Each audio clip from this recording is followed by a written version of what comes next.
तो इलेक्ट्रोकेमिस्ट्री आज इसका पहला लेक्चर होगा। तो क्या है electrochemistry? When electric current is provided, then there is a certain chemical reaction या vice versa। यानी अगर हम लोग when current is applied, certain chemical reaction take place। ठीक है, या फिर इसका उल्टा भी हो सकता है कि अगर कोई केमिकल रिएक्शन अकर होगा, chemical reaction occur, so this leads to production of current। the current production take place, current production take place। तो इस तरह के स्टडी को, इस तरह के केमिकल फेनोमेनन में जहां पर दोनों चीजें हो, या तो करंट अप्लाई करे तो केमिकल रिएक्शन कोई हो, जैसे इलेक्ट्रोलाइटिक इलेक्ट्रोलाइसिस। इलेक्ट्रोलाइसिस में क्या होता है, करंट प्रोवाइड करते हो तो केमिकल रिएक्शन होता है, डिसोसिएशन होता है। या फिर कोई केमिकल रिएक्शन, ऑक्सीडेशन रिडक्शन हो, जिसकी वजह से करंट का प्रोडक्शन हो, जैसे गैल्वेनिक सेल। कोई हम लोग जो सेल यूज करते हैं उसमें कोई केमिकल रिएक्शन होता है, ऑक्सीडेशन रिडक्शन, जिसकी वजह से करंट का प्रोडक्शन होता है। इस तरह के स्टडी को हम लोग कहाँ पढ़ते हैं? इलेक्ट्रोकेमिस्ट्री में। ठीक है, ठीक है। अब आते हैं कि यहाँ पर कुछ टर्म, तो पहला टर्म हम लोग आ रहे हैं कंडक्टर। ये कुछ टर्म हम लोग पढ़ेंगे आज, बेसिक चीजें, जहाँ पर अभी भी कोई लोग ज्वाइन ही कर रहे हैं यार। ठीक है, तो कंडक्टर क्या है? दोस मटेरियल, वो सारे material which allow current to pass, इसको हम लोग क्या बोलेंगे? कंडक्टर। अब कंडक्टर दो तरीके का हो सकता है। एक तो होता है मेटल, मेटल, और दूसरा होगा इलेक्ट्रोलाइट्स। जैसे एग्जांपल, आयरन, कॉपर, जिंक, ये सब क्या है? मेटल है। और इलेक्ट्रोलाइट जैसे NaCl, जब ये डिसोसिएट करेगा तो Na प्लस और Cl माइनस देगा। तो इस तरह से कोई अगर डिसोसिएट करने के बाद में कंडक्शन करे, यानी सॉलिड स्टेट में ये कंडक्शन नहीं करेगा। एक चीज ये याद रखना है कि ये सॉलिड में, सॉलिड स्टेट में या मोल्टेन स्टेट समटाइम लिख देते हैं, मोल्टेन, तो ये does not conduct electricity, does not conduct electricity. तो इलेक्ट्रिसिटी कब कंडक्ट करेगा? जब ये डिसोसिएट हो जाए, डिसोसिएट हो जाए तब ये कंडक्ट करेगा इलेक्ट्रिसिटी। ठीक है, तो इस तरह के फिनोमेनन को हम लोग क्या बोलते हैं? इलेक्ट्रोलाइट्स। तो इलेक्ट्रोलाइट्स क्या है ये समझ में आ गया। मेटल हमेशा कंडक्ट करेगा, चाहे वो सॉलिड फॉर्म में हो। तो सॉलिड फॉर्म में होगा भी तो कोई प्रॉब्लम नहीं है। ठीक है, ये समझ में आया, बेसिक चीजें। अब अगर मैं दोनों के बीच में डिफरेंसेस में, दोनों के बीच में अगर मैं यहाँ पर डिफरेंसेस कर दूं, तो क्या डिफरेंसेस है? Basic differences. तो क्या हम लोग लिख सकते हैं?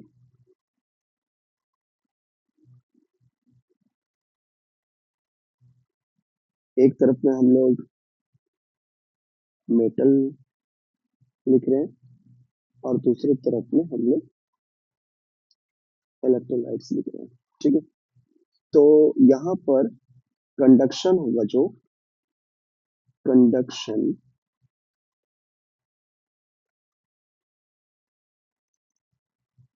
Is carried by movement of electron. Electron के मूवमेंट से यहाँ पर कंडक्शन होगा, और यहाँ पर क्या होगा? मूवमेंट ऑफ आयंस की वजह से। ठीक है, पहला डिफरेंस समझ में आ गया। दूसरा डिफरेंस, यहाँ पर कोई चेंज नहीं होगा, no chemical change, no chemical change in their state.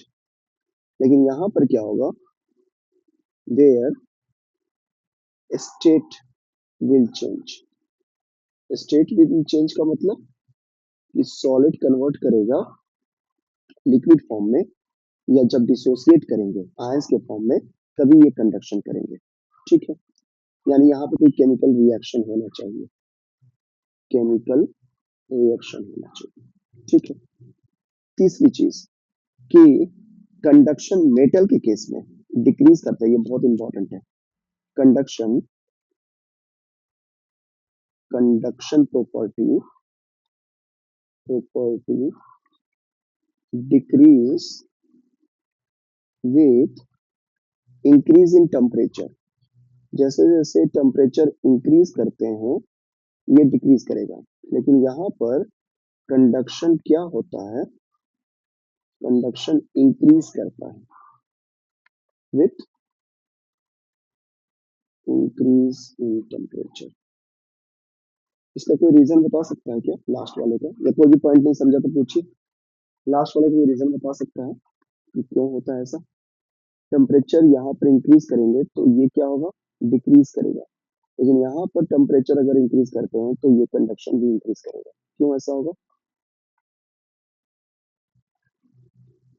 कोई रीजन बता सकता है। वो इसलिए होगा कि जब NaCl को हम लोग हीट करेंगे तो वो क्या होगा, हीट करने पर फास्टर डिसोसिएट करेगा, और जिसकी वजह से कंडक्शन का रेट भी इंक्रीज कर जाएगा। लेकिन यही जब मेटल आयन को हीट करते हैं तो इसकी प्रॉपर्टी क्या होती है, लॉस होती है। इलेक्ट्रॉन इससे अवे चले जाएगा, आउटर ऑर्बिटल से क्या हो जाएगा, ये एग्जिट आउट कर जाएगा, एग्जिट आउट, जिसकी वजह से इसके पास फ्री इलेक्ट्रॉन नहीं रहेंगे, और फ्री इलेक्ट्रॉन नहीं रहेगा तो कंडक्शन नहीं करेगा।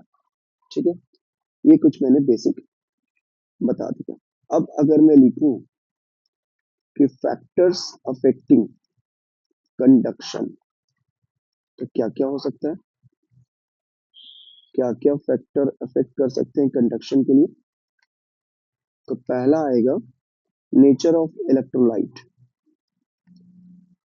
ज्यादातर हम लोग इलेक्ट्रोलाइट्स के ऊपर ही बात करेंगे। दूसरा, यहाँ पर size of ions and solvation.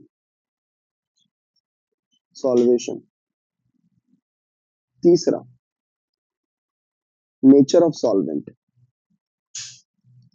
Nature of not solvent solution. चलो ठीक है, सॉल्वेंट ही लिखते हैं क्योंकि वही मिलके, and its viscosity. Yes, viscosity. और fourth last but not the least one, concentration और टेम्परेचर। टेम्परेचर जो कि ऑलरेडी डिस्कस करते हैं। इसमें कोई बता, किसी को कोई डाउट है। अगर नेचर ऑफ इलेक्ट्रोलाइट की बात करें तो जो फास्टर डिसोसिएट होगा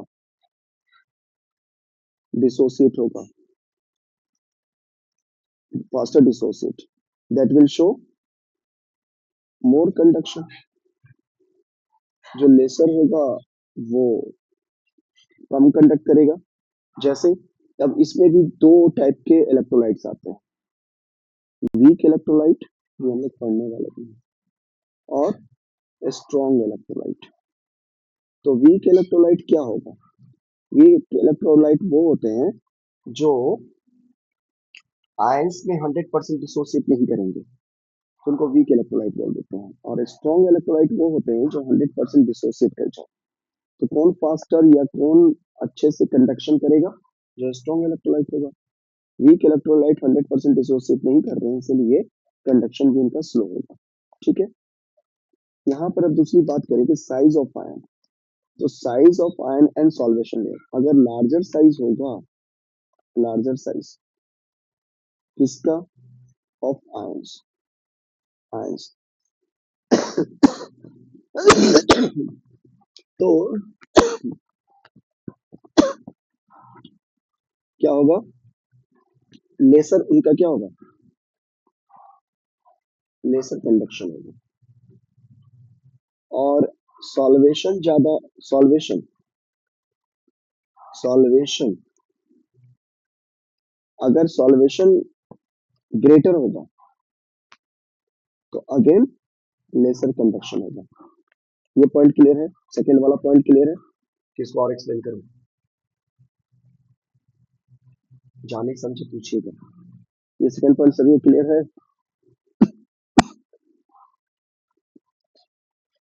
कि अगर साइज बड़ा होगा तो डिसोसी आयंस का रिलीजिंग और भी डिफ्यूज करेगा surface area to volume ratio पर। जैसे अगर बहुत बड़ा पार्टिकल्स है तो उस पे आयंस का जो डिस्ट्रीब्यूशन होगा वो बहुत ज्यादा एक दूसरे से अवे रहेगा। और अगर स्मॉल पार्टिकल्स है तो उसमें डिस्ट्रीब्यूशन यूनिफॉर्म होगा, जिसकी वजह से कंडक्शन भी फास्टर होता है। ठीक है। और दूसरी चीज कि सॉल्वेशन ग्रेटर होगा, तो सॉल्वेशन ग्रेटर होगा तो आयंस के बीच में डिस्टेंस, सॉल्वेशन का मतलब जैसे वाटर बाउंड्री, तो अगर प्लस और माइनस के बीच में बहुत ज्यादा थिकनेस है, किसका, सॉल्वेशन का, इसके बीच में सॉल्वेशन लेयर आ जाए तो वो क्या करेगा, इन दोनों को क्लोज नहीं आने देगा। क्लोज नहीं आने देगा तो सर्किट कंप्लीट नहीं होगा, और सर्किट कंप्लीट नहीं होगा तो कंडक्शन ऑफ इलेक्ट्रिसिटी भी नहीं होगा। तो सॉल्वेशन ज्यादा होगा तब कंडक्शन भी कम होगा। क्लियर है, समझ में आ रहा है सभी को। अरे हाँ कि ना बताइए भाई। Yes, sir. ठीक है। Nature of Yes, sir. Solvent, nature of solvent, nature of solvent का मतलब हो गया जिसमें डिसॉल्व कर दिया है। तो जिसमें डिसॉल्व करेंगे वो अगर पोलर मॉलिक्यूल होगा, पोलर, तो कंडक्शन क्या करेगा, ज्यादा करेगा या लेस करेगा बताइए। पोलर क्या होते हैं, जिनके ऊपर पॉजिटिव या नेगेटिव चार्ज हो जाए। ठीक है। तो इनको हम लोग क्या कहेंगे, इनमें कंडक्शन क्या होगा, इजी होगा। जैसे वाटर, वाटर क्या है, पोलर है। ठीक है। लेकिन अगर नॉन पोलर लें, नॉन पोलर, जैसे बेंजीन, ईथर, तो इसमें लेस कंडक्शन होगी, कंडक्शन होगा। और इसमें क्या होगा, मोर कंडक्शन। ठीक है। अब आ जाते हैं विस्कोसिटी। आप खुद बताइए कि विस्कोसिटी ज्यादा होगा तो क्या होना चाहिए, मोर कंडक्शन या लेस कंडक्शन।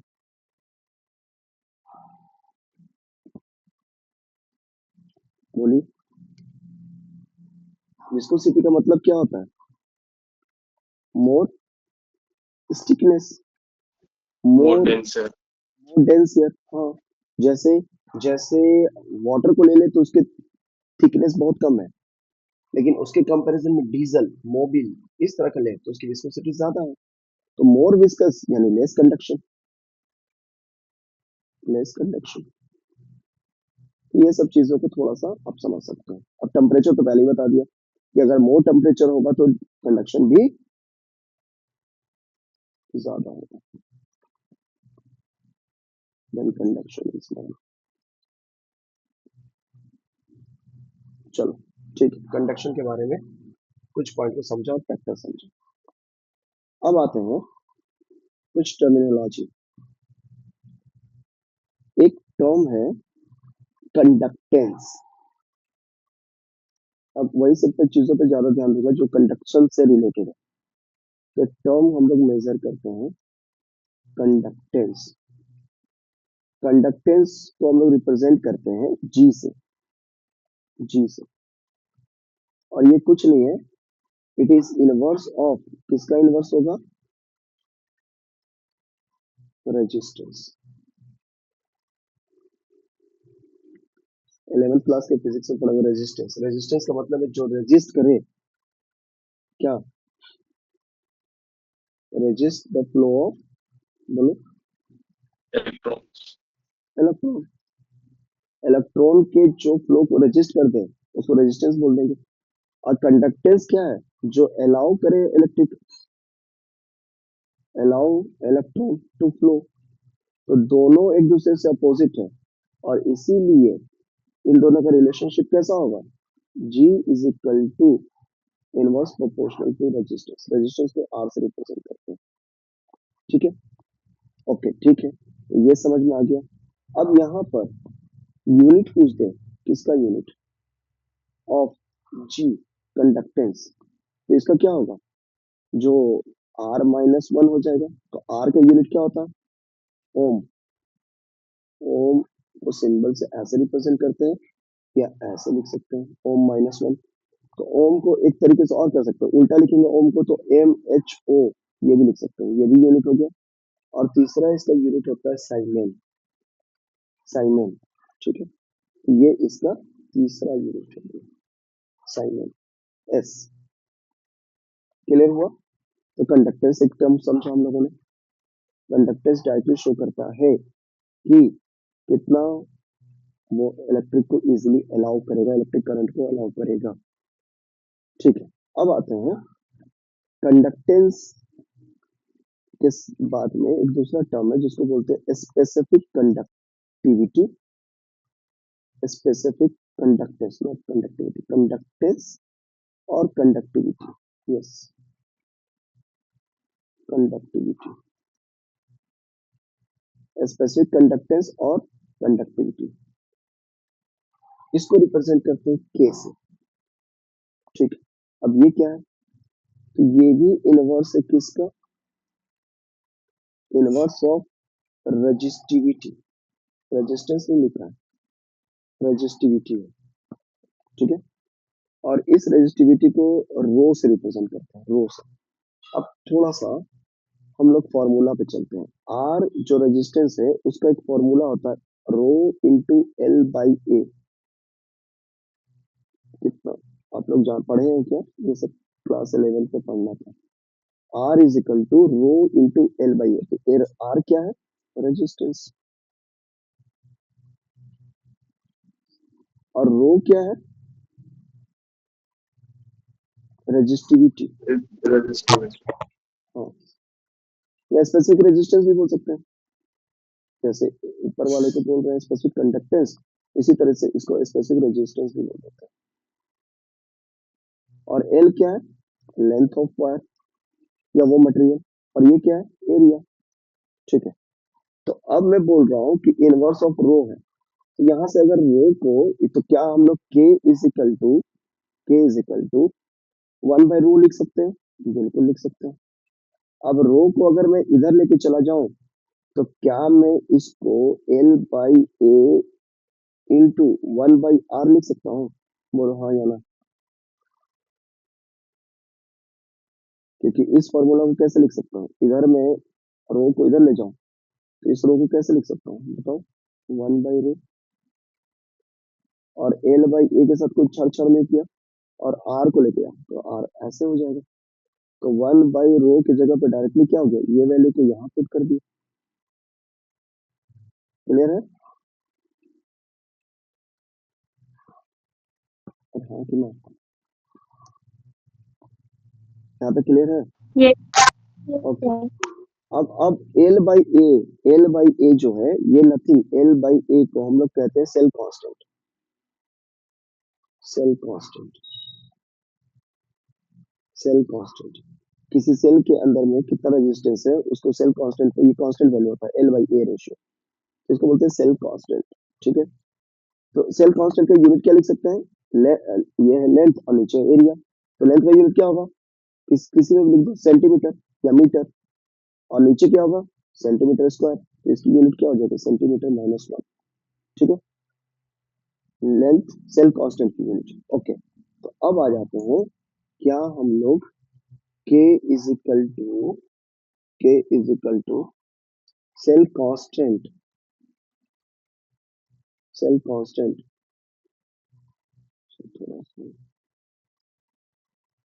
इंटू 1/r लिख सकते हैं, आंसर यस लिख सकते हैं। अच्छा, k इज इक्वल टू, तो ये एक फॉर्मूला हो गया, देखिए बहुत सारा फॉर्मूला था। अब सेल कांस्टेंट को क्या हम लोग लिख सकते हैं, सेल कांस्टेंट को वैसे ही छोड़ के और 1/r को क्या लिख सकते हैं बताइए, अभी बताया, इसको लिख सकते हैं कंडक्टेंस, और कंडक्टेंस को कैसे रिप्रेजेंट करते हैं, तो एक फॉर्मूला ये हो गया। ठीक है, ये क्लियर हुआ। Yes, sir. तो k इज इक्वल टू अगर मैं कंडीशन मान लूं, k is equal to g कब होगा, जब सेल कांस्टेंट की वैल्यू क्या हो जाए 1। इसको डिफाइन भी कर सकते हैं कैसे, specific conductance is equal to conductance when cell constant is unit value। ठीक है, अब मुझे कोई यूनिट बता सकता है क्या, यूनिट ऑफ के, तो इसका यूनिट मुझे मालूम है क्या, साइमन, और सेल कांस्टेंट का यूनिट मैंने सेंटीमीटर -1 लिखा, तो ये हो गया इसका यूनिट। जब भी एस साइमन सेंटीमीटर -1 करेंगे, इसका मतलब किसकी यूनिट होगी बताइए, स्पेसिफिक कंडक्टेंस की। सबको समझ में आया यहाँ तक, तो बोलिए यस, आ गया। Yes, sir. थोड़ा समझना होगा, ठीक है। अब ये क्या आएगा, इससे कैलकुलेशन भी आ सकता है, बहुत सिंपल वाला कैलकुलेशन दे देंगे, मैं 1-2 कैलकुलेशन करवा दूंगा, लेकिन मैं आगे बढ़ना चाहता हूँ क्योंकि आगे इंपॉर्टेंट आ रहा है जिससे क्वेश्चन आएगा, लेकिन उससे पहले ये टर्म को समझना जरूरी है। अब देखिए टर्म, अब आपके सामने आ रहा है इक्विवेलेंट कंडक्टेंस, मुझे एक्चुअली इक्विवेलेंट कंडक्टेंस बताना था। अब मैं डायरेक्टली इक्विवेलेंट कंडक्टेंस बताता तो आपको समझ में नहीं आता, इसलिए पहले मुझे कंडक्टेंस बताना पड़ा, ठीक है, उसके बाद स्पेसिफिक कंडक्टेंस बताना पड़ा। अब आ रहे, सॉरी इक्विवेलेंट कंडक्टेंस नहीं, इक्विवेलेंट कंडक्टिविटी, कंडक्टिविटी, ठीक है। तो कंडक्टिविटी समझने के लिए आपको स्पेसिफिक कंडक्टेंस समझना है, क्योंकि इसी का दूसरा नाम क्या है, कंडक्टिविटी। तो क्या इसका डिफिनेशन होगा, simple, conductivity shown by conductivity shown by electrolyte of 1 gram equivalent, simple, in 1000 ml of water या ml of volume and 1 liter. Equivalent conductance is a conductivity shown by electrolyte in 1 gram equivalent. तो कितना electrolyte चाहिए, 1 gram equivalent चाहिए, कितने में, 1000 ml of volume होना चाहिए, ठीक है। तो कैसे इसको रिप्रेजेंट करेंगे, इक्विवेलेंट कंडक्टेंस को हम लोग रिप्रेजेंट करते हैं ए, और यहाँ पे लगाते हैं ई, दैट इज इक्विवेलेंट, ई की, या शॉर्ट फॉर्म में लिखे ई की, ठीक है, इस तरीके से। तो which is nothing but conductivity, तो कंडक्टिविटी का यूनिट तो देखा है ये, तो इसको लगा देंगे के, और क्या लिखेंगे यहाँ पर, equivalent, 1 gram equivalent, 1 gram equivalent, ठीक है, इन 1000 ml ऑफ वॉल्यूम। तो इसको दूसरा फॉर्मूला क्या है, के इंटू वी, के इंटू वी, और के इंटू 1000, कितना वॉल्यूम है 1000, और नॉर्मलिटी, ये इसका दूसरा फॉर्मूला। यहाँ तक किसी को कोई डाउट, मोलरिटी और नॉर्मलिटी मालूम है आपको कि क्या है? What is normality? Number of gram equivalent पर litre of 1 litre of volume, ठीक है। और यहाँ पर ग्राम इक्विवेलेंट है, इसलिए इस चीज को मैंने किससे रिप्लेस कर दिया? नॉर्मलिटी से। क्लियर है सभी को? Yes, sir.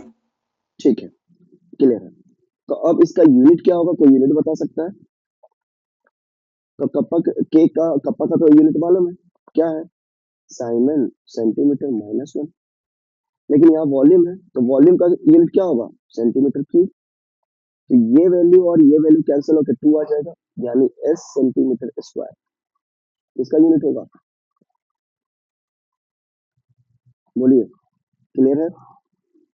S centimetre square, Simon centimetre square is the unit of equivalent conductivity. ठीक है, अब जब ये समझ में आ गया तो नेक्स्ट वाला तो बहुत आसान है, इसको बोलेंगे मोलर कंडक्टिविटी। तो बताइए मुझे मोलर कंडक्टिविटी का क्या फॉर्म डिफिनेशन होगा?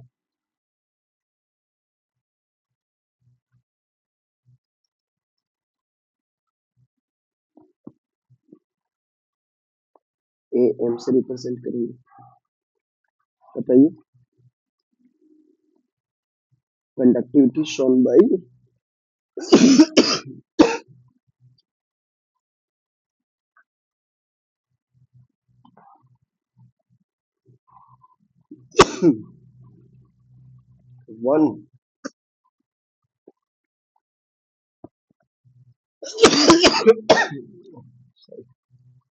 1 मोल ऑफ इलेक्ट्रोलाइट, ठीक है, डिसॉल्व इन ए, कितना में डिसॉल्व करेंगे? In 1 litre of solution. इसको क्या बोल देंगे हम लोग? Molar conductivity. तो A M is equal to क्या होगा? तो K into this time it will be 1000 divide by molarity M, ये फॉर्मूला होगा।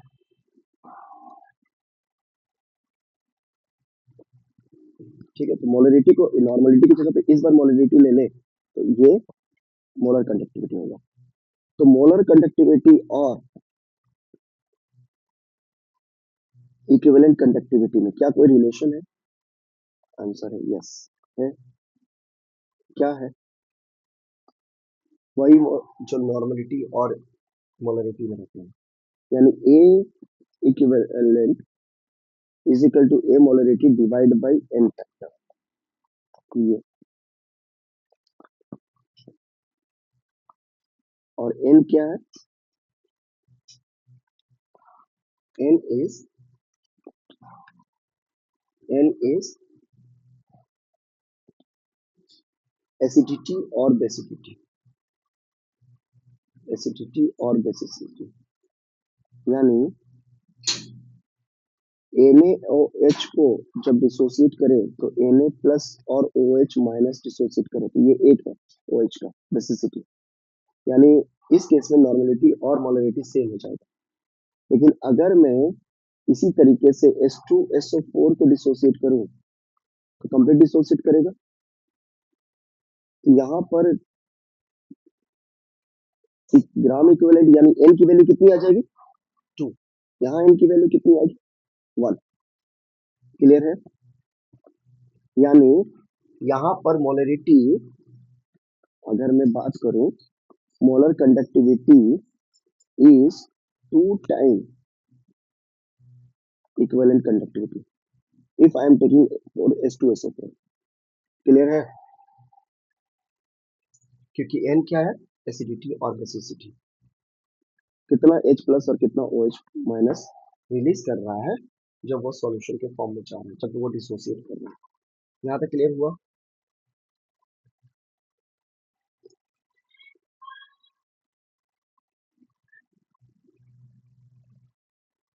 Yes, बोलिए, sir.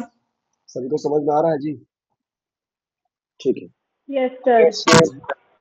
ठीक है। यहाँ तक कोई डाउट नहीं। तो चलिए अब हम लोग इसके ऊपर एक क्वेश्चन करते हैं। क्वेश्चन क्या है कि अगर कंडक्टिविटी ऑफ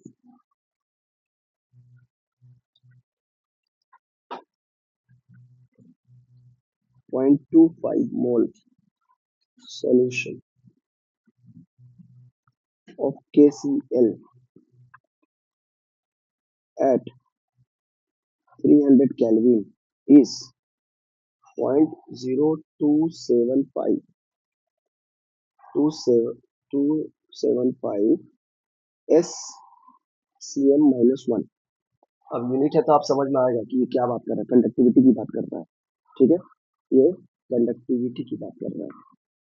तो आपको फाइंड करना है calculate molar conductivity as well as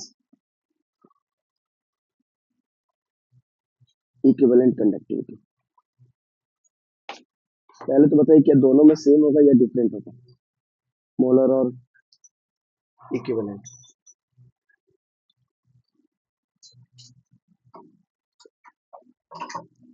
solve हो जाएगा। Yes sir.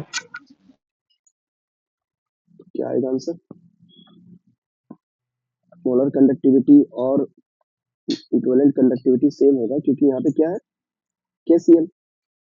तो केसीएल अगर डिसोसिएट करेगा तो कितने आयंस फॉर्म करेंगे पॉजिटिव का, पॉजिटिव और नेगेटिव एक एक करेगा। तो यहाँ पर एन का फैक्टर कितना हो जाएगा, 1। तो जब एन का फैक्टर 1 हो जाएगा तो मोलर कंडक्टिविटी और इक्विवेलेंट कंडक्टिविटी क्या हो जाएगा, सेम हो जाएगा। तो आप कोई भी फाइंड आउट कर लीजिए क्योंकि यहाँ सर पे 110 आ रहा है क्या आंसर? हाँ, तो यहाँ पे मोलरिटी अगर दिया हुआ है तो सीधा मोलर कंडक्टिविटी फाइंड आउट करेंगे। तो मोलर कंडक्टिविटी का फॉर्मूला क्या था, कप्पा इंटू 1000 डिवाइड बाई, तो कप्पा की वैल्यू कितनी है 0.0275 इंटू 1000 डिवाइड बाई 0.025, कितना आएगा वैल्यू? 115। अच्छा यहाँ पे यूनिट नहीं बताया, देखिए इसका यूनिट क्या हो जाएगा, मोल है तो हम लोग क्या ले लेंगे, इसका यूनिट तो मालूम है, इसी के बेसिस पे लिख लेंगे। तो कप्पा की वैल्यू क्या आ जाएगी, या फिर यहाँ पर ऐसा लिखते हैं एस सेंटीमीटर स्क्वायर मोल -1 -1। ठीक है, वही यहाँ पर यूनिट लिख दिया। ठीक है, चलिए ये समझ गए। अब हम लोग आते हैं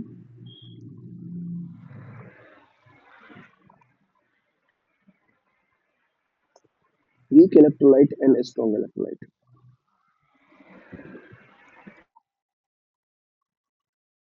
तो एंड स्ट्रॉन्ग इलेक्ट्रोलाइट मैं ज्यादा डिटेल में नहीं जा रहा।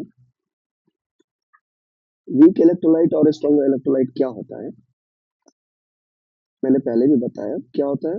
दोज इलेक्ट्रोलाइट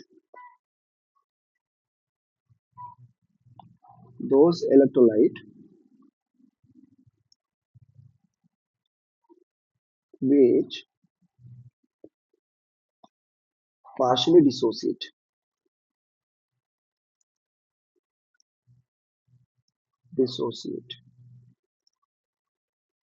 in solution, इसको हम लोग क्या बोलते हैं, वीक इलेक्ट्रोलाइट। और स्ट्रॉन्ग इलेक्ट्रोलाइट क्या होता है कि वो सारे electrolyte, those electrolyte which strongly, ये completely, not strongly, completely लिखना चाह रहा है, which completely dissociate at all concentration, at all या at low volume of solution। तो वीक इलेक्ट्रोलाइट क्या है, वो सारे इलेक्ट्रोलाइट्स जो कि कंप्लीटली डिसोसिएट नहीं करते। और स्ट्रॉन्ग इलेक्ट्रोलाइट क्या है कि वो कंप्लीटली डिसोसिएट कर जाएंगे इवन अगर उनके पास में बहुत कम वॉल्यूम में उसको डिसॉल्व किया जाए तो। ठीक है, इसको हम लोग बोलते हैं स्ट्रॉन्ग इलेक्ट्रोलाइट। जैसे अगर हम लोग बात करें NH4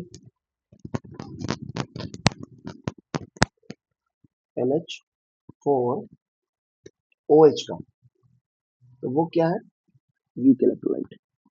ये कंप्लीटली कभी भी 100% NH4 प्लस OH माइनस में नहीं करता। और इसीलिए यहाँ पर हम लोग इक्विलिब्रियम का साइन देते हैं, क्योंकि ये वापस आपस में कंबाइन करके क्या बना देगा, NH4OH। लेकिन अगर मैं यहाँ पर स्ट्रॉन्ग इलेक्ट्रोलाइट की बात करूँ तो NaOH इसका बेस्ट एग्जाम्पल है, जहाँ पर ये Na प्लस और OH माइनस में कंप्लीटली डिसोसिएट करता है 100%। और इसलिए डायरेक्शन इसका यूनिक रखते हैं।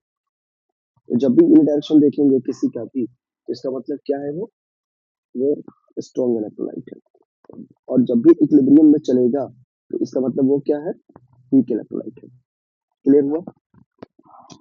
तो स्ट्रॉन्ग इलेक्ट्रोलाइट का क्या खासियत है कि you can exactly find out, you can find out their conductivity या कंडक्टिविटी वैल्यू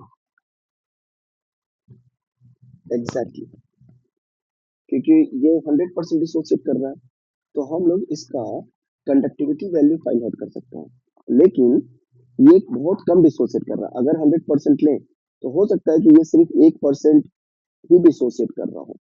तो यहाँ पर इसका कंडक्टिविटी वैल्यू हम लोग फाइंड आउट नहीं कर पाते हैं। Conductivity value can not be find out exactly. क्यों? क्योंकि ज्यादातर तो ये क्या अनडिसोसिएटेड फॉर्म में है। कंप्लीटली डिसोसिएटेड होता तब हम लोग बता सकते थे, तब इसको, इसका तो कोई प्रॉब्लम नहीं है।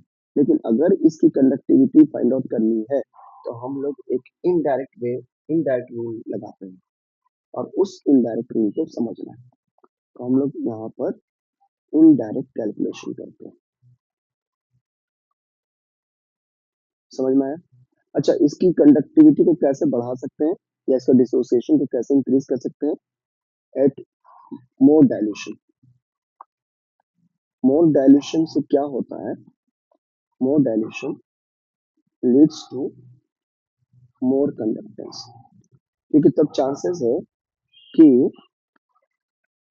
वो फॉरवर्ड डायरेक्शन में रिएक्शन को पुश कर दे। ठीक है, तो जितना ज्यादा डाइल्यूट करते हैं कंडक्टेंस इंक्रीज करता है। किस केस में, वीक इलेक्ट्रोलाइट में। लेकिन स्ट्रॉन्ग इलेक्ट्रोलाइट पर कोई इफेक्ट नहीं पड़ता या डिक्रीज भी हो जाता है, समटाइम तो डिक्रीज कर जाता है। ये एक बहुत सिग्निफिकेंस है कि अगर आप वीक इलेक्ट्रोलाइट का कंडक्टेंस को बढ़ाना चाहते हैं तो आप उसको डाइल्यूट करो। और डाइल्यूट कितना करो, मैक्सिमम डाइल्यूट, समटाइम इसको इनफिनाइट डाइल्यूट बोल देते हैं, infinite dilution, maximum dilution. Clear, समझ में आया यहाँ तक। Yes sir. तो अब हम लोग एक फॉर्मूला को समझ रहे हैं जहां से क्वेश्चन आता है कि इनडायरेक्ट वे में कैसे कैलकुलेट करते हैं, indirect calculation of conductivity of weak electrolyte.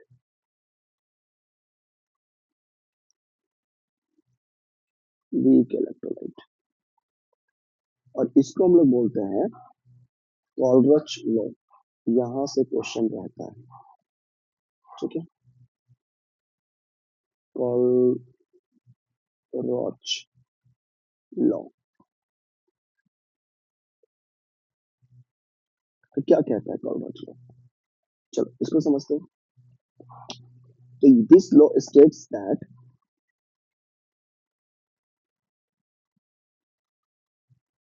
states that weak electrolyte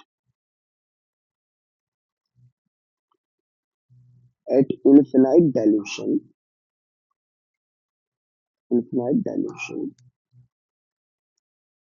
can dissociate into dissociate into respective cations and anions which contribute equally for conductance whose value can be calculated using dissociation of strong electrolyte using dissociation of a strong electrolyte। अगर आपको definition से तो नहीं आएगा question, आपको calculation आएगा, फिर भी मैं बताता हूँ क्या ये कह रहा है कि जब आप वीक इलेक्ट्रोलाइट को इनफिनाइट डाइल्यूशन करते हो उसका, तो उसके आयंस डिसोसिएट कर जाते हैं केटायंस और एनायंस रेस्पेक्टिवली में, और वो कंट्रीब्यूट करता है इक्वली कंडक्शन ऑफ इलेक्ट्रिसिटी, ये कंडक्शन में पार्टिसिपेट करता है। अब इस केटायन और एनायन को की वैल्यू को हम लोग कैलकुलेट कर सकते हैं using dissociation of strong electrolytes. जैसे फॉर एग्जांपल, अगर मैं बोलूं कि मुझे फाइंड आउट करना है NH4OH का क्या मोलर कंडक्टेंस, तो NaOH क्या है, वीक इलेक्ट्रोलाइट है, यहाँ मैंने लिखा है, देखिए ये वीक इलेक्ट्रोलाइट है, तो मुझे इसका वैल्यू को फाइंड आउट करना है, लेकिन ये तो डायरेक्टली नहीं कर सकते, तो ये डिसोसिएट किस में करेगा, ये डिसोसिएट करेगा NH4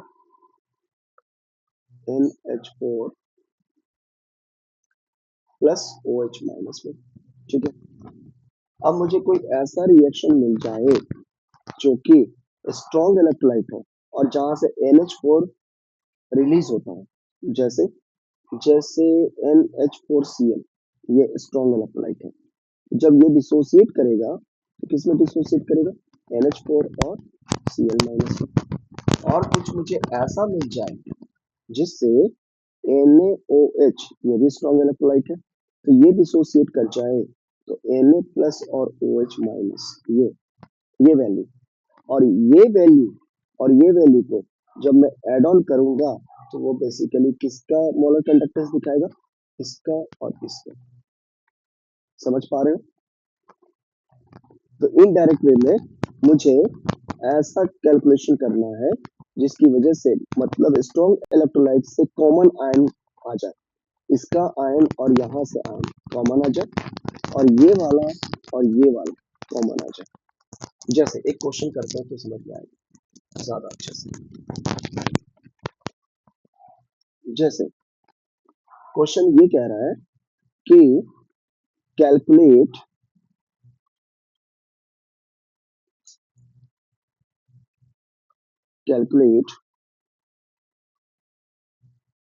मोलर कंडक्टेंस, जीरो का मतलब क्या है, इनफिनाइट डाइल्यूशन, ये जीरो का मतलब हो गया, या समटाइम ऐसे भी लिख देता है इन्फिनिटी का सिंबल लगा या जीरो लिख देता है।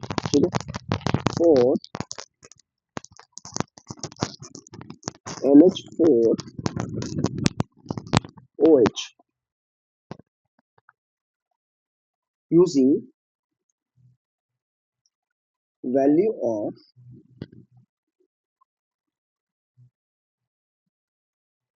molar conductance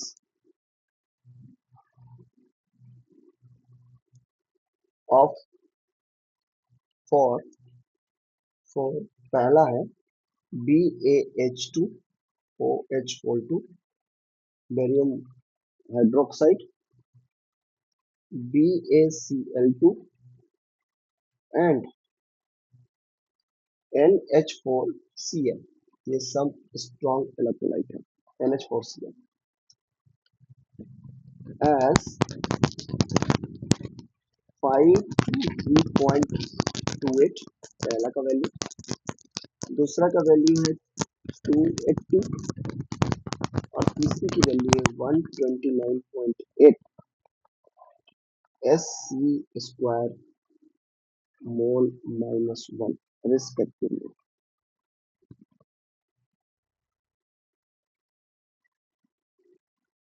क्या कैलकुलेट हो जाएगा? ये डेटा दिया हुआ है, ये सब गेट में आया हुआ है इस तरह का क्वेश्चन, ये बहुत ही यस सर। ये हो जाएगा। ऑलरोच के यूज ये सर ट्राई करते हैं। ट्राई कीजिए। ये स्ट्रॉन्ग इलेक्ट्रोलाइट है, ये भी स्ट्रॉन्ग इलेक्ट्रोलाइट है, और ये भी strong. These are strong electrolyte. Sir 373.08 आया। कितना? 370। 373.08। ओके ठीक है, देखते हैं। चलिए और किसी को, चलिए कीजिए। 91 सेंटीमीटर स्क्वायर पर मोल।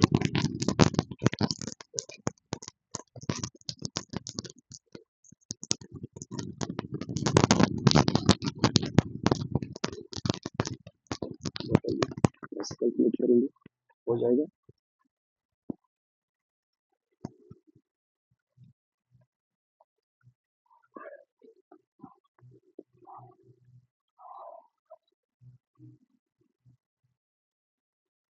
तो ये इम्पोर्टेंट है। सर 251.3। 351.3 ठीक है। और किसी को वैल्यू?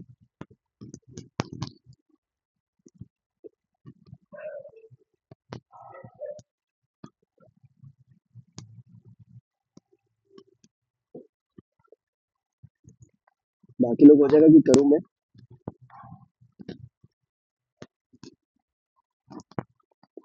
देखिए, चलिए आंसर देखिए कैसे सॉल्व करेंगे। बहुत सिंपल है। इसका मुझे फाइंड आउट करना है, डबल एरो लगा दिए, NH4 प्लस OH। ये अब NH4 और OH का मुझे कहीं से इनडायरेक्ट वे कैलकुलेट करना है इन तीनों के डेटा से। तो ये मेरा रिक्वायरमेंट है, ये फाइनल इक्वेशन बनना चाहिए। After addition, subtraction, inversion, multiplication करके इन सबके, तो इन तीनों को क्या करेंगे? देखिए, BaOH होल 2 है, तो ये डिसोसिएट करेगा तो क्या बनेगा? ठीक है, इसको मान लेते इक्वेशन नंबर 1। अच्छा, दूसरा क्या है? BaCl2, तो ये बना Ba2 प्लस 2Cl माइनस। ये इक्वेशन नंबर सेकेंड आ गया।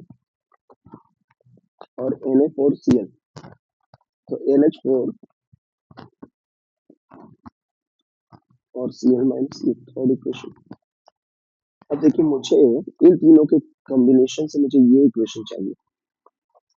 तो NH4 इसी डायरेक्शन में और यहाँ भी इसी डायरेक्शन में, राइट साइड में, तो इसके साथ छेड़छाड़ नहीं करेंगे थर्ड नंबर के साथ, क्योंकि NH4 भी इधर है, NH4 भी इधर है। अच्छा, दूसरा OH इधर है और OH भी इधर है, इसके साथ भी छेड़छाड़ नहीं करेंगे, यानी 1 और 2 एग्जैक्टली सेम रहेगा डायरेक्शन। लेकिन देखिए यहाँ पे 2 टाइम्स है, तो ये 2 टाइम्स तो नहीं है, यहाँ तो 1 टाइम है। तो मैं क्या करूंगा, इस पूरे वैल्यू को 2 से डिवाइड कर दूंगा। समझ में आ रहा है? तो ये जो डेटा है, कौन सा डेटा? बेरियम हाइड्रोक्साइड का 523.28, क्या ये भी डिवाइड हो जाएगा? बिल्कुल होगा, क्योंकि 2 से डिवाइड करते ये वैल्यू भी डिवाइड हो जाएगी, क्योंकि कॉन्सेंट्रेशन भी डिपेंड करता है कंडक्टिविटी। ठीक है, तो कॉन्सेंट्रेशन कम तो कंडक्टिविटी भी कम। अच्छा, अब देखिए, NH4 के साथ कोई छेड़छाड़ नहीं करना, तो इसका वैल्यू को एग्जैक्टली सेम रखेंगे। तो ये वैल्यू कितना है? 128.9.8, इसको एज इट इज रख देंगे। अब मुझे ये Cl नहीं चाहिए और ये बेरियम आयन भी नहीं चाहिए, ये सब चलेगा, इसको नहीं कैंसिल आउट करना, क्योंकि ये सॉलिड फॉर्म में है। तो सॉलिड फॉर्म में हम लोग कंसिडर नहीं करते, आयन फॉर्म में नहीं रहना चाहिए, क्योंकि आयन फॉर्म में रहेगा तो ये कंडक्टिविटी को चेंज कर देगा, तो इसको नलीफाई करना है। तो ये बेरियम और ये बेरियम, इसको नलीफाई करना, तो इसको मैं उल्टा अगर कर दूं, उल्टे डायरेक्शन में, समझ पा रहे हो, उल्टे डायरेक्शन में, और वो भी कैसे, 2 से डिवाइड करके, तो इसको भी 1/2 कर दूं, इसको भी 2 कर दूं, और इसको भी 2 कर दूं, तो और उल्टा कर दूं, उल्टा कर दूं मतलब इस रिएक्शन को मैं फिर से रीराइट कर रहा हूँ, यानी half BA2 plus plus 2/2 Cl minus, arrow को उल्टा कर दिया, BaCl2 डिवाइड बाई 2। तो इससे क्या फायदा है, इससे फायदा ये है कि मेरा ये बैरियम और ये बैरियम कैंसिल आउट हो जाएगा, और ये क्लोराइड आयन, क्योंकि ये लेफ्ट हैंड साइड में चला गया, ये क्लोराइड आयन और ये क्लोराइड आयन कैंसिल हो जाएगा, ठीक है। तो बचेगा क्या, नहीं ये नहीं होगा, ये वाला होगा, सॉरी ये हो जाएगा ये, तो बचेगा क्या, ये बचेगा और ये बचेगा, क्योंकि इस रिएक्शन को तो मैं नहीं कंसिडर कर रहा, क्योंकि इस रिएक्शन को तो मैंने रीराइट करके यहाँ कर दिया। तो अब इसका मतलब है कि इसकी वैल्यू को भी चेंज करना पड़ेगा, बिल्कुल चेंज करना पड़ेगा। इसकी वैल्यू कितनी थी, तो इसकी वैल्यू थी कितनी थी जी, मेरे ख्याल से 129.8 था, तो पहले माइनस करेंगे क्योंकि रिवर्स कर गया, तो 129.8 करेंगे और फिर डिवाइड कर देंगे 2 से, सही है ना।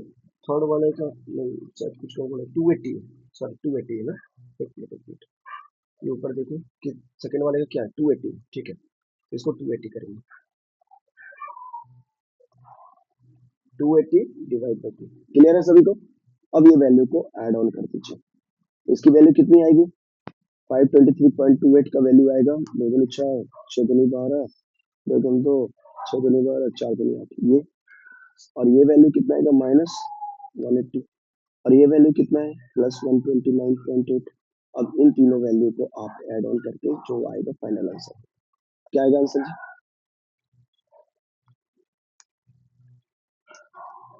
समझ में आया, 261.64 प्लस 129.8 माइनस 140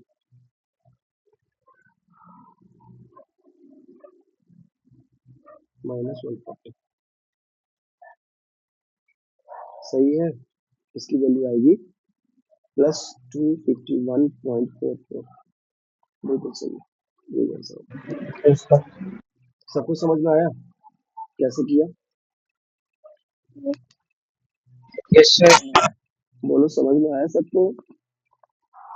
तो मेरे को Yes, आयन का sir. जो ये रिक्वायरमेंट है, तो ये जो रिक्वायर्ड है इसको किस तरीके से बाकी तीनों को अरेंज करें ताकि ये इक्वेशन फाइनली मिले, और मुझे आयन के फॉर्म में कोई नहीं चाहिए, सॉलिड के फॉर्म में चलेगा क्योंकि सॉलिड डिसोसिएट हो रहा है, ठीक है। तो इस तरीके से हम लोग फाइंड आउट करते हैं, इसको बोलते हैं कॉलरचो, ये आया हुआ क्वेश्चन गेट को, यहाँ से डायरेक्ट ये वाला कैलकुलेशन आता है, बाकी स्टोरी तो नहीं आती, लेकिन इसको समझने के लिए बाकी का स्टोरी समझना पड़ेगा। ये वीक इलेक्ट्रोलाइट के लिए अप्लाई होता है, स्ट्रॉन्ग इलेक्ट्रोलाइट के लिए नहीं, strong indirect way of calculation है, ठीक है। चलिए अब मैं जो थोड़ा बहुत पहले पढ़ा है उसके बेसिस पर एक कैलकुलेशन वाला क्वेश्चन करके आज क्लास खत्म करते हैं। क्वेश्चन क्या है कि the resistance of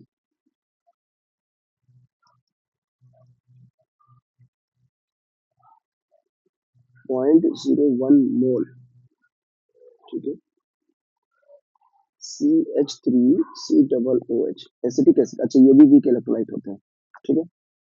solution is found to be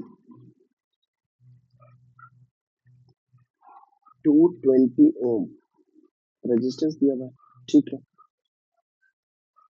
when major cell constant, तो चलिए सेल कांस्टेंट की वैल्यू दी हुई है, सेल कांस्टेंट की वैल्यू दी हुई है 0.366 सेंटीमीटर -1, ठीक है,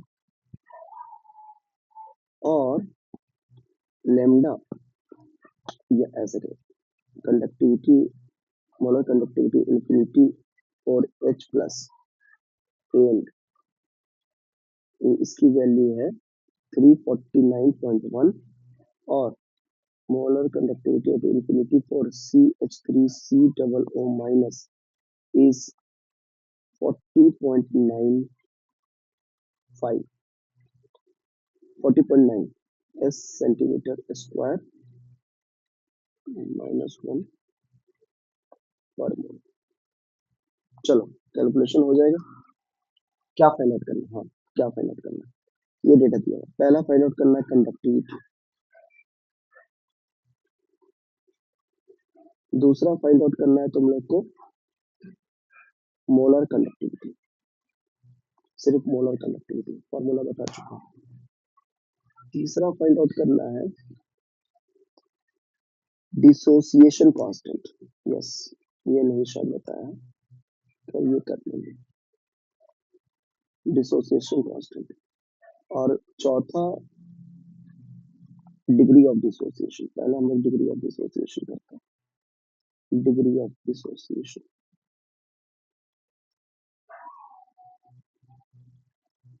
और उसके बाद डिसोसिएशन कांस्टेंट। चलो, एक दो चीजों को डिस्कस नहीं किया, इस क्वेश्चन में कर लेंगे। सेकंड लास्ट और लास्ट वाला शायद नहीं होगा, लेकिन फर्स्ट और सेकंड तो हो जाएगा। तो फर्स्ट सेकंड बताइए, ये चार चीजें फाइंड आउट करनी है। कंडक्टिविटी कैसे फाइंड आउट करेंगे? कंडक्टिविटी का फॉर्मूला क्या था? R equals to rho L by C.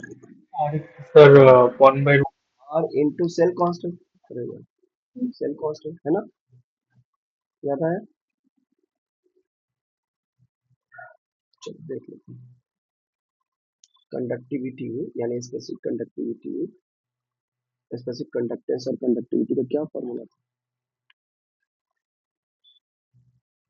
यही था, स्पेसिफिक कंडक्टेंस और कंडक्टिविटी का फॉर्मूला देखो क्या है ये।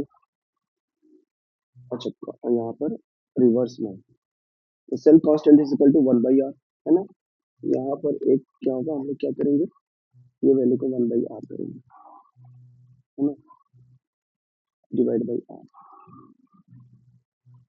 ठीक है, तो सेल कांस्टेंट की वैल्यू कितनी दी हुई है?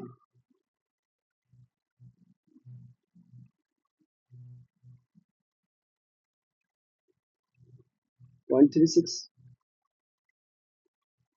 और r की वैल्यू कितनी दी हुई है? 220। तो इसका तो यूनिट आ जाएगा, इसका वैल्यू कितना आएगा? 1.648 इंटू 10⁻⁻⁴ 7 सेंटीमीटर। ठीक है, 1/r का 7 और सेल कांस्टेंट का यूनिट सेंटीमीटर। ठीक है, मोलर कंडक्टिविटी का फॉर्मूला क्या था? अच्छा, ये वैल्यू को कैसे रिप्रेजेंट करते हैं? कैसे? तो kappa into 1000 divide by molarity, ये फॉर्मूला था। तो कप्पा का वैल्यू तो आ गया 1.648 into 10⁻⁻⁴ into 1000 divide by molarity कितना है? 0.01। ये वैल्यू कितना आएगा? 16.48। यहाँ पे क्लियर है? अब आ रहे हैं डिग्री ऑफ डिसोसिएशन। तो डिग्री ऑफ डिसोसिएशन का मतलब है कि कितना परसेंट डिसोसिएट किया। जैसे मैंने ये वाला बताया था, यहाँ पे 100% में से कितना परसेंट डिसोसिएट किया, वीक इलेक्ट्रोलाइट के लिए अप्लाई होता है। 1 हो जाएगा 100%, 100% तो ये तो स्ट्रॉन्ग इलेक्ट्रोलाइट होगा। तो डिग्री ऑफ डिसोसिएशन कितना होगा? 1 डिवाइड बाई 100 यानी 0.01। इसको डिग्री ऑफ डिसोसिएशन, 100 में से कितना डिसोसिएट किया, इसको डिग्री ऑफ डिसोसिएशन बोल देंगे। तो डिग्री ऑफ डिसोसिएशन कैसे कैलकुलेट करते हैं? Molarity and molar conductance at infinity dimension, ये तो ये दोनों का रेशियो ले लेंगे। तो मोलर ये तो मालूम है, मोलर कंडक्टिविटी तो कैलकुलेट किया हुआ 6.48, लेकिन molar conductivity at infinity dilution के लिए यहाँ डेटा दिया हुआ है। कौन सा वाला? देखो ये डेटा, तो इसको यूज करके कर लेंगे, हो जाएगा। कैसे होगा? तो 4% आ रहा है। हाँ, 4% आ रहा है। तो CH3 को कैसे करेंगे? CH3 COO minus plus H plus.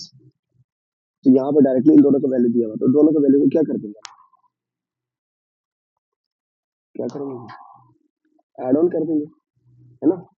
तो यहाँ पर ये वाला वैल्यू कितना है, तो H प्लस के लिए है 349,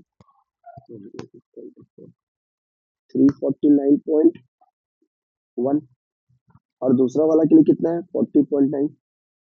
इन दोनों को ऐड ऑन कर दो, तो ये वैल्यू जो आएगा, तो यानी 16.48 डिवाइड बाई नीचे वाला कितना आ जाएगा, दैट इज 390।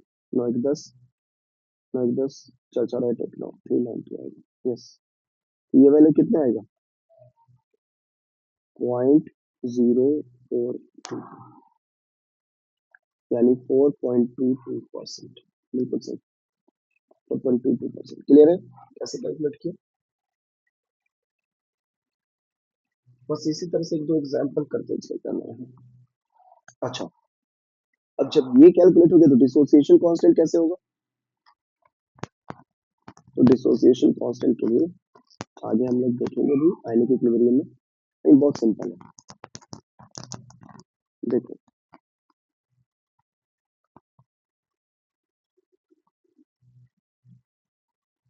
पहले अगर जब रिएक्शन स्टार्ट 4 हुआ, into 10 to the power 4 minus 4. ठीक है देखते हैं अभी। जब स्टार्टिंग नहीं हुआ था तो सी कॉन्सेंट्रेशन था, ठीक है, सी कॉन्सेंट्रेशन था, और यहाँ पर 0 और 0, अभी डिसोसिएशन स्टार्ट नहीं हुआ, ठीक है। अब यहाँ पर सी में से 1 माइनस अल्फा डिसोसिएट किया, यहाँ कितना अपियर हो गया C alpha, concentration into times of dissociation. समझ पा रहे हो या ऐसे समझिएगा इसको। चलो इसको और सिंपल करते हैं। सपोज पहले था कॉन्सेंट्रेशन, ये यहाँ पर 1 मान लेते हैं, तो ये 0 0। अब रिएक्शन स्टार्ट हुआ तो कुछ डिसोसिएट करेगा, तो जो डिसोसिएट किया यहाँ अपियर हो गया, ठीक है। तो 1 माइनस अल्फा डिसोसिएट हुआ सबस्ट्रेट की तरफ से, प्रोडक्ट में अल्फा और अल्फा मल्टीप्लाई अपियर हो गया। अब इसको कॉन्सेंट्रेशन से मल्टीप्लाई करेंगे तो इसको भी कॉन्सेंट्रेशन से मल्टीप्लाई कर देंगे, बस यही है। तो अब डिसोसिएशन कांस्टेंट क्या है, K dissociation is equal to product divide by substrate, ठीक है। अब हाँ, तो अब ये वैल्यू कितनी है सी अल्फा, और ऊपर वाला भी सी अल्फा, नीचे वाला कितना है सी 1 माइनस अल्फा, तो पूरा क्या वैल्यू हो गया सी अल्फा स्क्वायर, सी 1 माइनस अल्फा, ये वैल्यू कैंसिल। तो यहाँ पर ऊपर की तरफ क्या आ गया सी अल्फा स्क्वायर, और नीचे आ गया 1 माइनस अल्फा। अब अल्फा की वैल्यू बहुत कम है, क्योंकि मैंने बोला है कि ये वीक इलेक्ट्रोलाइट है, तो डिसोसिएशन देखो कितना हो रहा है 4%, 4%, और 1 के परसेंट में तो 0.04 लिखेंगे। तो अगर मैं ऊपर की तरफ में लिखूं कॉन्सेंट्रेशन दिया हुआ, देखो कॉन्सेंट्रेशन कितना दिया हुआ 0.01, तो यहाँ पर 0.01 कर देंगे, और अल्फा स्क्वायर की वैल्यू कैलकुलेट कर लिया, अल्फा की वैल्यू तो कैलकुलेट कर लिया ना, कितना है 0.0422, ये वाला आ जाएगा 0.0422, लेकिन इसका होल स्क्वायर, और 1 माइनस 0.0422, तो ये वैल्यू नीचे वाला अप्रोक्सीमेटली 1 ही रहेगा। क्यों, क्योंकि इससे बहुत कम हम लोग माइनस कर रहे हैं, तो अप्रोक्सीमेटली वही रहेगा। समझ में आ रहा है ना, कितना रहेगा 0.96 रहेगा, तो ऑलमोस्ट 1 ही मान लेंगे, कैलकुलेशन इजी हो जाएगा। तो अब ऊपर वाला कैलकुलेट करके नीचे वाले को 1 मार के ऊपर वाला कैलकुलेट कर लें, तो ये वैल्यू 0.01 इंटू 0.0422 का होल स्क्वायर, नीचे वाले को हम लोग 1 मान लेते हैं, तो ये वैल्यू कितना आएगा, ये वैल्यू आएगा 1.78 इंटू 10 टू द पावर -1। देखो कितना कम डिसोसिएट कर रहा है, this is the dissociation constant. Yes, sir. Clear, समझ में आया। बस आज की क्लास हम लोग यही करेंगे, नेक्स्ट क्लास में हम लोग इसका आगे जो ये है क्या दूसरा जो नेक्स्ट इक्वेशन वगैरह है उसको डिस्कस करेंगे। आज की क्लास हम लोग यही करेंगे, नेक्स्ट क्लास में आगे।